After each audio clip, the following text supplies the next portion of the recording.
नमस्कार, मैं Ghanshyam Yadav, BKM news में आपका स्वागत है। आज की बड़ी खबर पर आइए नजर डालते हैं। जिले में प्रधानमंत्री ग्राम सड़क योजना यानी पीएमजीएसवाई को लेकर विवाद गहराता जा रहा है।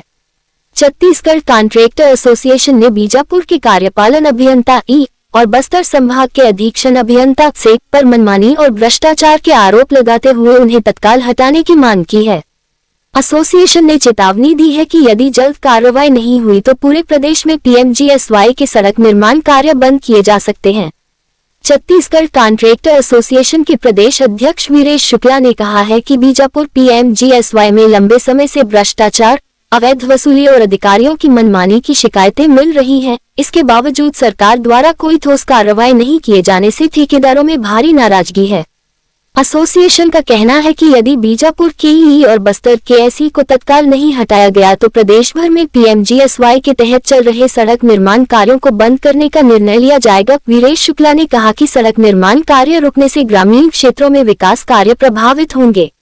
वहीं बीजापुर जैसे नक्सल प्रभावित जिले में सुरक्षा बलों और आम ग्रामीणों को भी भारी परेशानियों का सामना करना पड़ सकता है, खासकर आगामी बारिश के मौसम में जब सड़क संपर्क बेहद महत्वपूर्ण हो जाता है। कॉन्ट्रैक्टर एसोसिएशन ने सरकार से मामले की निष्पक्ष जांच कर दोषी अधिकारियों पर कार्रवाई की मांग की है। वीरेश शुक्ला, प्रदेश अध्यक्ष, छत्तीसगढ़ कॉन्ट्रैक्टर एसोसिएशन ने कहा, बीजापुर पीएमजीएसवाई में लगातार मनमानी और भ्रष्टाचार की शिकायतें सामने आ रही हैं। हमने शासन को ज्ञापन सौंपकर संबंधित अधिकारियों को हटाने की मांग की है। यदि जल्द कार्रवाई नहीं होती है तो प्रदेश भर में पीएमजीएसवाई के कार्य बंद करने के लिए हम बाध्य होंगे। फिलहाल इस मामले में शासन या पीएमजीएसवाई विभाग की ओर से कोई आधिकारिक प्रतिक्रिया सामने नहीं आई है। अब देखना होगा कि सरकार एसोसिएशन की मांगों पर क्या कदम उठाती है। सड़क निर्माण करने वाले प्रताड़ित ठेकेदार क्या कहते हैं, लिए आप ही सुने। बीजापुर डिस्ट्रिक्ट में प्रधानमंत्री ग्राम सड़क योजना के तहत 25 रोडों का निर्माण कार्य चल रहा है, मगर वहां अधीक्षण अभियंता और कार्यपालन अभियंता के द्वारा ठेकेदारों को ब्लैकमेलिंग की जा रही है और बिलों का भुगतान नहीं हो रहा है। ऐसी स्थिति में शासन के द्वारा इतने प्रयास के बावजूद जो विकास के कार्य हो रहे हैं वो गांव तक नहीं पहुंच पा रहा है, लोगों तक नहीं पहुंच पा रहा है। इसलिए मैं शासन से बीच में मैंने मुख्य कार्यपालन अधिकारी प्रधानमंत्री ग्राम सड़क योजना के सीओ को मैंने मेमोरेंडम सौंपा है और एनसी पीएमजीएसवाई के एनसी को भी मेमोरेंडम सौंपा है कि तत्काल प्रभाव से ऐसे अधिकारियों को वहां से हटाया जाए ताकि निर्माण कार्य सुगम रूप से हो सके और समय सीमा के अंदर गुणवत्तापूर्वक निर्माण कार्य लोगों के बीच में पहुंच सके। अगर उनको नहीं हटाया गया, दोनों अधिकारियों को नहीं हटाया गया, तो अविलंब पूरे प्रदेश में प्रधानमंत्री ग्रामीण सड़क योजना के तहत जो रोडों का निर्माण कार्य चल रहा है उन सब ठेकेदारों की मीटिंग बुला करके पूरे प्रदेश में हम निर्माण कार्य बंद करा देंगे। आपका नाम क्या है? हरबीर सिंह बदेशा मेरा नाम है और मैं बी क्लास का कॉन्ट्रैक्टर हूँ और मैंने बीजापुर में काम लिया हुआ है। और यहाँ पे मैं अपने ई साहब से, जो पीएमजीएसवाई के ई हैं, श्रीमान नवीन तोंडे जी, उनसे बहुत अधिक प्रताड़ित हुआ हूँ। मेरे 4 कार्य चल रहे हैं, जिसमें से एक काम मैंने पिछले बार बहुत घोर नकली क्षेत्र होने के कारण पुलिस सुरक्षा लेके पिछले वर्ष कंप्लीट कर दिया था। 10 किलोमीटर का रोड 317-11 भोगमगुड़ा टू घुमरा। उसके बाद भी मुझे उसका सही तरीके से भुगतान नहीं प्राप्त हुआ, जबकि उसमें भुगतान में जो वेरिएशन आ रहा था, अधिक मात्रा में उससे क्वांटिटी में काम कराया गया है, मैंने उसका भी वेरिएशन पुटअप किया हुआ है, लेकिन उसका भी कोई आज तक के पूरा 1 वर्ष हो जाने के बाद भी कुछ भी रिप्लाई नहीं मिला, न मुझे कोई भी उस तरीके से मिला। और उनसे मिलकर मैं यदि कभी भी निवेदन करता हूं, जैसे मेरा एक वर्क है सीजी 293 पोखरम से दुदुम, वह कार्य पहले भी किया जा चुका था, लेकिन नक्सली समस्या के कारण बार बार कलेक्टर मीटिंग में मैंने एसपी साहब को सुरक्षा देने की बात की, लेकिन वो बोले कि हम उस जगह में अभी सुरक्षा देने में असमर्थ हैं, इस कारण से वो कार्य बंद था।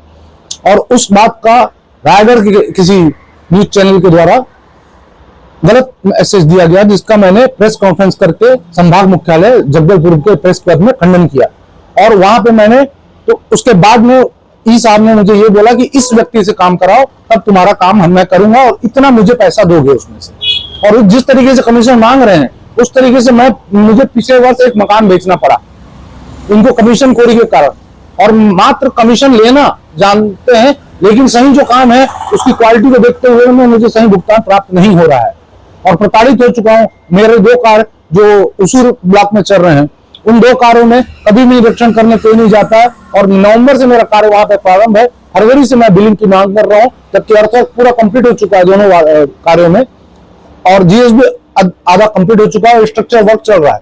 लेकिन उसके बाद भी मुझे कोई भुगतान देने की जगह, कोई बिलिंग करने की जगह मेरे कार्य को निरस्तीकरण करने का लेटर दिया गया है और ये मेरे ख्याल से निश्चित रूप से प्रताड़ित करने का काम है। इससे मानसिक प्रताड़ना से मैं ग्रस्त हो चुका हूं। मैं ही नहीं और कई ठेकेदार इस तरीके से बीमार होकर आज अस्पताल में ही पड़े हैं, कुछ ठेकेदार। और मुझे भी नहीं लगता कि बहुत अधिक समय तक के मैं भी चल पाऊंगा। इतनी अधिक मानसिक प्रताड़ना और इतनी अधिक आर्थिक प्रताड़ना से त्रस्त होकर कहीं मुझे भी कुछ ऐसा निर्णय ना लेना पड़े जिससे मुझे अपने जीवन को लीला को समाप्त करना पड़े या फिर मैं बीमार हो जाऊं। कुछ ठेकेदारों का कहना है कि ई साहब पार्टनरशिप में काम करते हैं। जी हाँ। इसमें कितनी सच्चाई है? इसमें सच्चाई ये है कि वो एक आदमी को बोलते हैं कि हाँ भाई उस आदमी से तुम काम करवाओ, तो उसके साथ में मिलकर पार्टनरशिप करते हैं और वो आदमी किस तरीके से काम करना चाहता है, वो आपसे पूरा पैसा खुद चाहता है और आपको कोई पैसा नहीं देना चाहता और पूरा का पूरा पैसा इस हाथ में जेब में जाएगा। बस्तर सांसद ने भी ई साहब के ऊपर आरोप लगाया और रायपुर जो आपका कार्यालय पीएमजीएस था वहां उन्होंने लेटर के माध्यम से अवगत कराया कि ये पैसे की मांग करते हैं ठेकेदारों से। क्या इस बात की कितनी सच्चाई? बिल्कुल सच्चाई है। मुझसे भी पैसे की मांग की कई बार और मैं पैसे देने पाने में असमर्थ हूँ क्योंकि मेरे कार्य चल रहे हैं। मेरे कार्य क्षेत्र में लेबरों की भुगतान करना और समस्याएं और बहुत से मटेरियल वगैरह उसका भुगतान करने में मुझे पैसे लग जाते हैं, तो मैं इनको कहां से लाके दूं? मैं एक मकान तो बेच चुका हूं और मैं अभी भी ऋण में चल रहा हूं, लोन लेकर काम किया जा रहा है। उसके बाद भी ये चाहते हैं कि इनको पहले पैसा दिया जाए और कोई बिल का भुगतान नहीं किया जा रहा है, तो उस तरीके से कैसे काम करेगा आदमी? और जबकि अभी काम का सीजन था और हम अप्रैल से लगे हुए हैं कि भैया बिल के भुगतान लगातार करते जाए, तो हम मार्च में अभी बरसात के पहले पूरे कार्य कंप्लीट कर देते। अब मतलब एक प्रकार से हम लोग ये कह सकते हैं कि आपको आर्थिक चोट पहुंचा रहे हैं। आर्थिक मानसिक दोनों तरीके से प्रताड़ित किया जा रहा है और वो अपनी किसी भी बात पे कायम नहीं रहते हैं। वो बोलते हैं एक दिन कुछ और है और दूसरे दिन कुछ और बोलते हैं और बार बार हमको साइट में चेंजेस करना होगा, साइट विजिट नहीं करते। ये सबसे बड़ी समस्या है।